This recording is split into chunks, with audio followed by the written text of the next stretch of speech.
Hello. So in this video we're going to talk about Monique Mojica's play Princess Pocahontas and the Blue Spots. So this is another satire of the ways in which Indigenous North Americans have traditionally been presented in settler colonialism, and it's another play rooted in the idea of Indigenous resurgence and this idea of recovering Indigenous spirituality, dignity, ways of life, traditions, etc., etc. So the play does a number of really fascinating things, and as with a lot of First Nations, Native American, Inuit, and Métis drama, the play is not necessarily based on a coherent storyline so much as it brings up different elements, different almost more like a variety show, where it plays through different scenarios. It takes us through different storylines, different characters present their points of view, etc., etc. And so that's what we get here. So I want to talk about some of the scenes that particularly jumped out at me as most significant. Starting with the first one, which the first scene, or she calls them transformations. Mojica calls them transformations. The first section is the 498th annual Miss North American Indian Beauty Pageant. So we have a host, but we also have Princess Buttered on both sides, who's the contestant.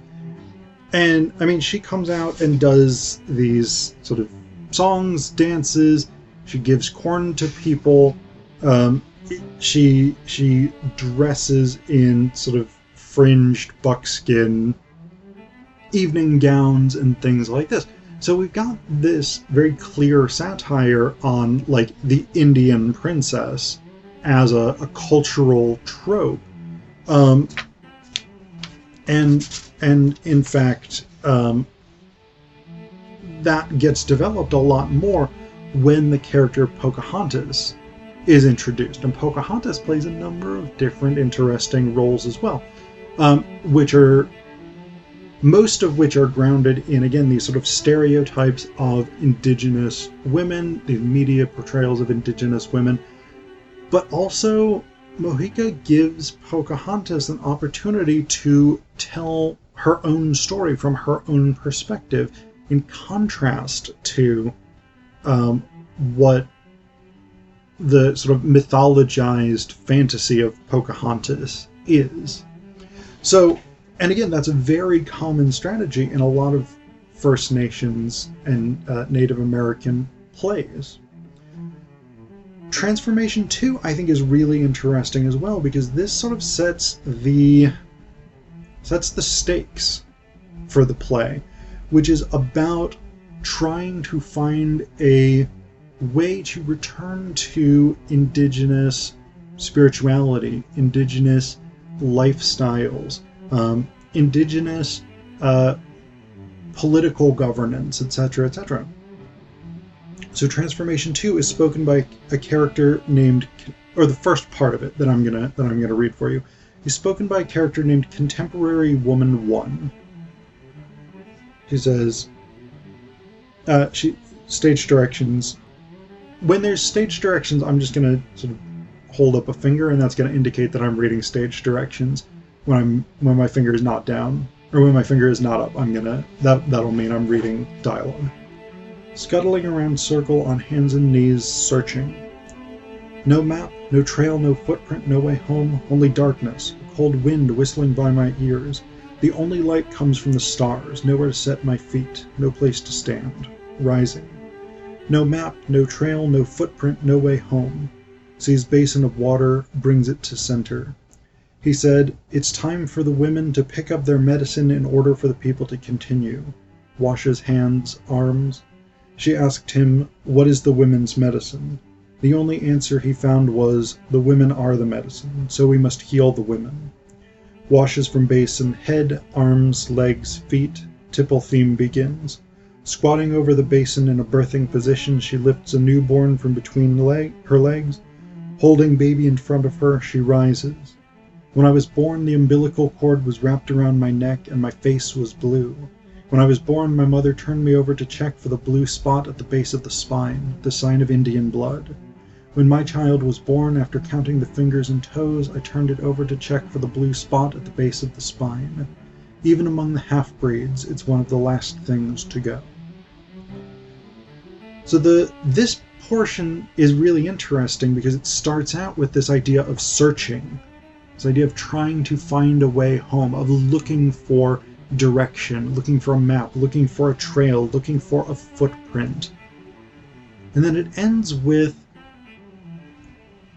the idea of blood remaining, blood in terms of one's identity, blood remaining a factor. So we have a continuity through the blood that we lose through the sort of dislocation from the idea of home. And so we have those two elements sort of competing within the play. This issue of trying to find one's way back to a meaningful Indigenous life versus being almost biologically,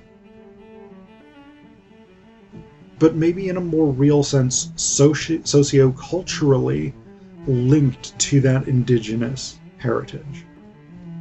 And one of the other things that's really interesting for me in Mojica's play is that she calls out people who seem like they should be natural allies of Indigenous women for failing, for in some way not being sufficient allies, or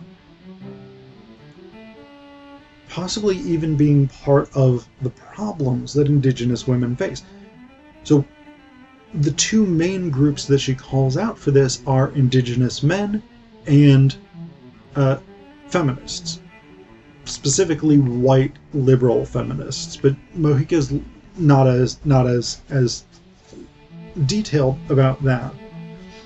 So we have this one section in Transformation 8 where Contemporary Woman 1 is with a character called the Man. So it says he crosses down stage center to Contemporary Woman 1, touches her shoulder. Parase negrita vamos. Mira toda la gente que vino. There's a lot of bits and pieces of this play that are in Spanish or French as well. Contemporary Woman number 1 stands, looks at the Man. Both look at audience, smile. The Man buckles and falls to his knees. Stand up. Look, you are my man. I am your woman. Stand up. The Man says, right on. Contemporary Woman number 1. We, native women, are at the center of the hoop of the nation. The Man falls. Stand up. Helping him to stand. Stand on your own 2 feet. You have 2 feet. Points. 1, 2. Stand up. The Man nods in agreement. We are like the earth. We are the backbone. The Man falls sideways, climbs onto Contemporary Woman number 1's back. And when our warriors go out to fight, we quietly support them. To the Man, not on my back. The baby's up there. Stand up and walk next to me. The Man nods, affirmative. Now there is a war being waged on the cement prairie, and the Man, crossing downstage to Contemporary Woman number 1, follows someone hungrily with his eyes. Hey, what are you? Not with that white woman over there. Grabs the Man by both arms and shakes him. We're supposed to be rebuilding the nations, right? The Man falls, helping him to stand up. Stand up, please stand up, please stand up. The Man stands. There. Now that he is standing tall, the Man exits upstage left. Hey, hey, where are you going? I don't want to do this without you. Hey, hey. So we have we have this gender dynamic. And we can see this as well in plays like Annie Mae's Movement by Yvette Nolan, where there's this sort of gap between Indigenous women working for the liberation and the restoration of traditional Indigenous cultures for everyone, and male activists who often, in these plays at least, whether this is whether this is true in real life, I'm not going to, I don't know enough to sort of say, but often in these plays, men end up being not particularly good allies or even enemies of Indigenous women. Like, I believe in Annie Mae's Movement, she's sold out to the FBI by one of her Indigenous male activist colleagues.